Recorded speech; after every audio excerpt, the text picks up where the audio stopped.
कबीर पदावली के 15वें पद में संत कबीर ने वर्णन किया है कि ईश्वर को जान लेने पर या ईश्वर को पा लेने पर उनके जीवन में किस प्रकार के परिवर्तन हुए हैं। वे कहते हैं कि अब उन्हें हर ओर मंगल ही मंगल दिखाई देने लगा है। जीवन के सारे दुखों और परेशानियों से अब उन्हें कोई फर्क नहीं पड़ता। उनकी सारी प्रवृत्तियां अंतर्मुखी हो गई हैं और जीते जी उन्होंने मुक्ति की अवस्था को अनुभव कर लिया है। कबीर कहते हैं, अब हम सकल कुशल करी माना। सकल अर्थात सब या सारा, कुशल अर्थात कुशल क्षेम, सही, अच्छा या मंगलमय, स्वांति अर्थात शांति, गोब्यंद या गोविंद परमात्मा को कहा गया है। अब हम सकल कुशल करी माना अर्थात अब मैंने मान लिया है या ये निश्चित हो गया है कि जीवन में सब कुछ मंगलमय है या हर ओर बस कुशलता ही कुशलता है। स्वांति भई तब गोब्यंद जाना। जब मैंने परमात्मा को जाना तो मुझे शांति प्राप्त हुई। कबीर कहना चाहते हैं कि परमात्मा को भली भांति जान लेने पर या अपने ही भीतर परमात्मा को खोज लेने पर मेरा जीवन और मेरा व्यक्तित्व शांति से भर गया है और मुझे हर ओर कुशलता और कल्याण ही नजर आने लगा है। यहाँ पर सकल कुशल करी शब्दों में अनुप्रास अलंकार है। तन में होती कोटि उपाधि, उल्टी भई सुख सहज समाधि। तन अर्थात शरीर, कोटि अर्थात करोड़ या अनेक, उपाधि अर्थात व्याधि, रोग या विकार। उपाधि शब्द उपद्रव या हलचल की ओर भी संकेत करता है। उलटी अर्थात उलटकर, बदलकर या परिवर्तित होकर। सहज अर्थात बहुत ही स्वाभाविक।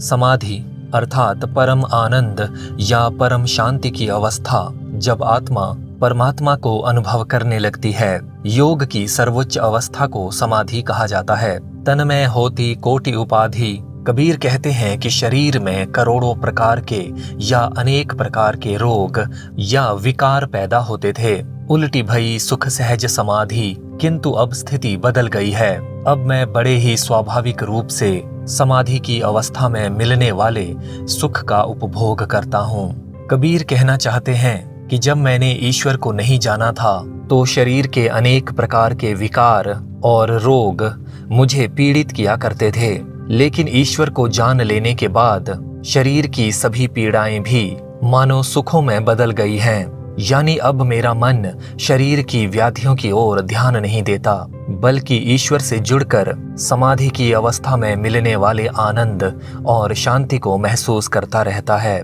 यहाँ सुख सहज समाधि में स की आवृत्ति होने के कारण अनुप्रास अलंकार है। अगली पंक्तियों में कबीर वर्णन करते हैं कि ईश्वर को जान लेने पर उनके जीवन में क्या क्या परिवर्तन हुए हैं। जमत हैं उलटी भया है राम, दुख बिसरया सुख किया विश्राम।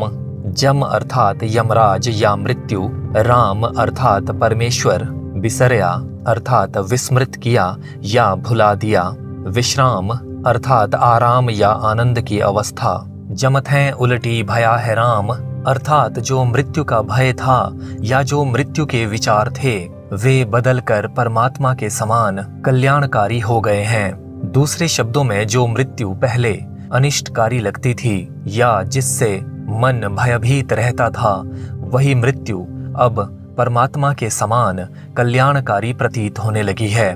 दुख बिसरया, मैं जीवन के सारे दुखों को भूल चुका हूँ। सुख किया विश्राम, और निरंतर सुख की अवस्था में आराम या आनंद के साथ रह रहा हूँ। दूसरे शब्दों में अब मेरा ध्यान दुखों या तकलीफों की ओर नहीं जाता, मैं तो केवल सुख और आनंद को ही याद रखता हूँ। मेरे जीवन के सारे द्वंद्व, सारी दुविधाएं या मन की सारी हलचल और उथल पुथल शांत हो गई है। बैरी उलटी भये है मीता, साशत उलटी सजन भये चीता।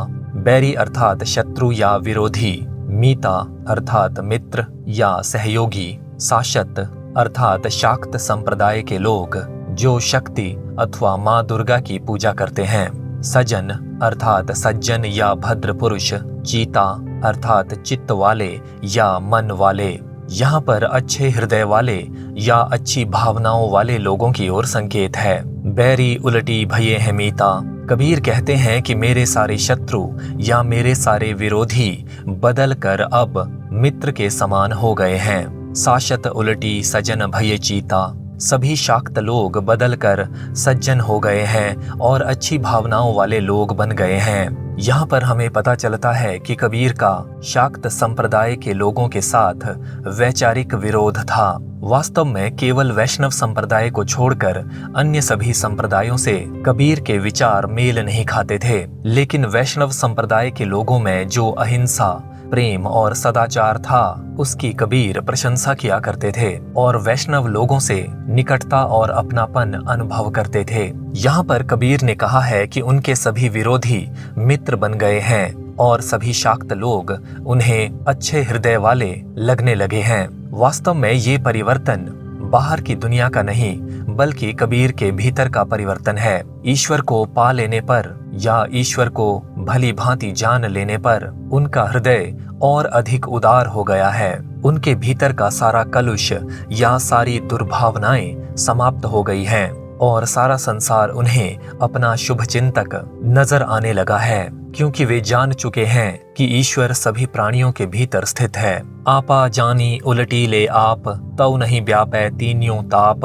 आपा अर्थात अपने आप को या आत्म तत्व को, उलटी अर्थात उलट कर, बदल कर या अंतर्मुखी करके, आप अर्थात अपना अस्तित्व या अपना व्यक्तित्व, व्यापै अर्थात व्याप्त होते हैं या प्रभावित करते हैं। तीन्यों ताप अर्थात तीन प्रकार के दुख, जिन्हें दैविक, दैहिक और भौतिक कहा जाता है।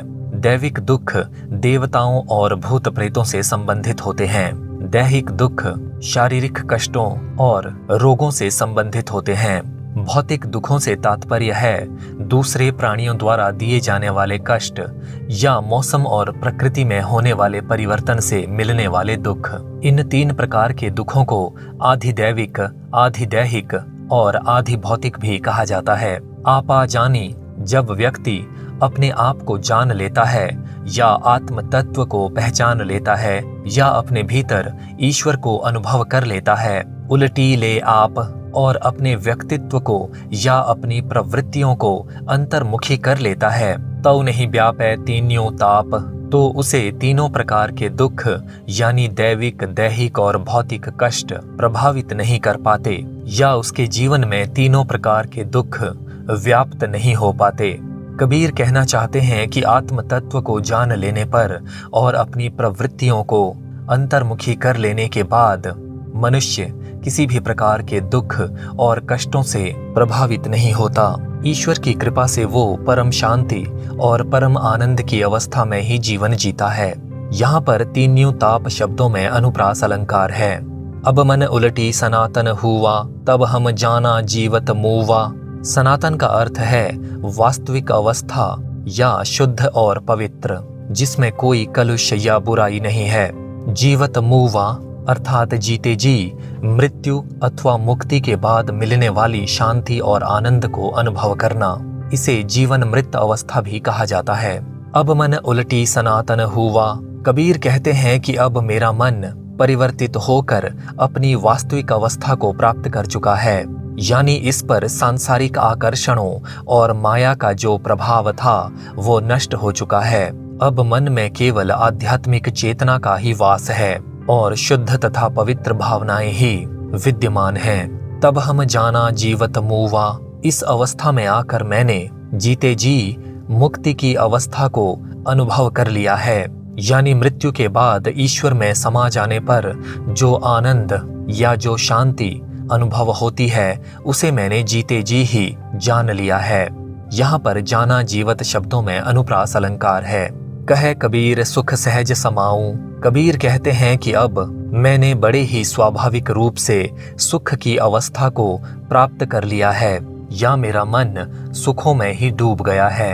इस पंक्ति से ये अर्थ भी ध्वनित होता है कि अब साधक को सहज और स्वाभाविक रूप से सुख की प्राप्ति हो गई है। उसे अपने आप को सुखी करने या सुखी दिखाने के लिए किसी आडंबर का सहारा नहीं लेना पड़ता या सुखी होने का ढोंग नहीं रचाना पड़ता। आप ना डराओ ना और डराऊं, कबीर कहते हैं कि अब ना तो मैं स्वयं ही भयभीत होता हूँ और ना ही किसी दूसरे प्राणी को भयभीत करता हूँ।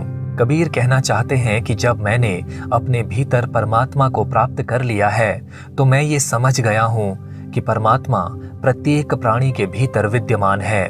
इसलिए अब ना तो मैं किसी को अपना विरोधी मानता हूँ और ना ही किसी का विरोध करता हूँ। मुझे सभी लोग अपने मित्र और शुभचिंतक नजर आते हैं। इसलिए ना तो मैं किसी को डराता हूँ और ना ही स्वयं किसी से डरता हूँ। यहाँ पर कहे कबीर सुख सहज समाऊं शब्दों में अनुप्रास अलंकार है।